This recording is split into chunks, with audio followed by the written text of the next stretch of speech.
भूगोल अर्थात geography. Geography दो शब्दों से मिलकर है। कौन कौन से शब्द? जियो और ग्राफी। जियो का अर्थ होता है पृथ्वी, ग्राफी का मीन्स होता है अध्ययन। पृथ्वी का अध्ययन ही भूगोल कहलाता है।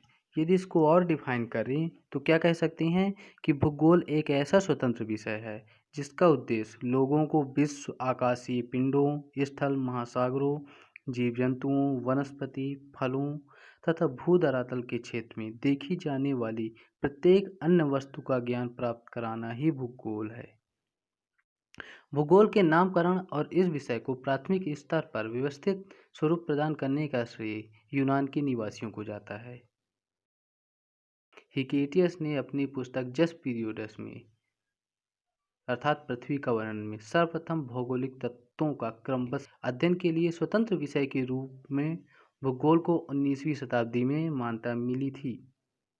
20वीं शताब्दी के आरंभ में भूगोल मनुष्य और पर्यावरण के पारस्परिक संबंधों के अध्ययन के रूप में विकसित हुआ। इसकी दो विचारधाराएं थी। पहला, संभववाद।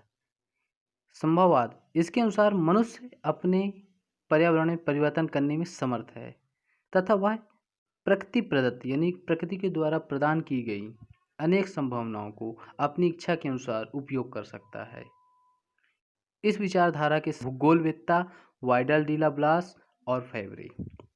निश्चयवाद इसके अनुसार मनुष्य के सारे काम पर्यावरण द्वारा निर्धारित होते हैं, अतः मनुष्य को स्वेच्छा से कुछ करने की स्वतंत्रता बहुत कम है।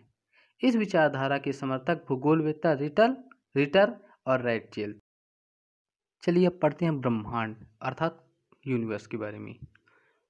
पहले जानते हैं यूनिवर्स क्या है। यूनिवर्स पृथ्वी को घेरने वाली अपार आकाश तथा उसमें उपस्थित सभी खगोलीय पिंड जैसे मंदाकिनी, तारे, ग्रह, उपग्रह आदि एवं समस्त संपूर्ण ऊर्जा के समग्र रूप को ब्रह्मांड कहते हैं।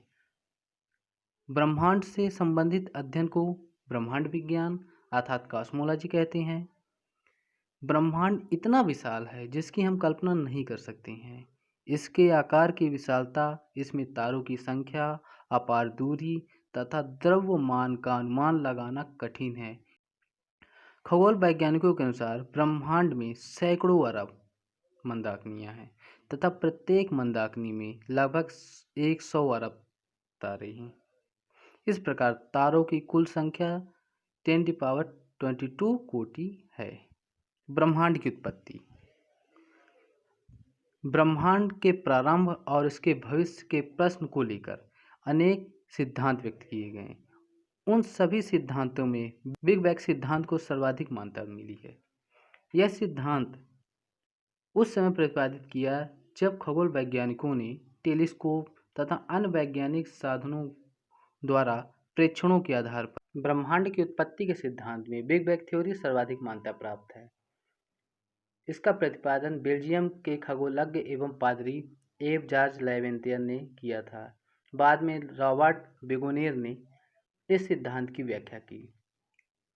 महाविस्फोटक सिद्धांत के अनुसार पहला पॉइंट क्या निकाला गया कि आरंभ में वे सभी पदार्थ जिनसे ब्रह्मांड बना है अति छोटे गोलक या एकांकी परमाणु में के रूप में एक स्थान पर स्थित था, जिसका आयतन अत्यधिक सूक्ष्म और तापमान तथा घनत्व अनंत था।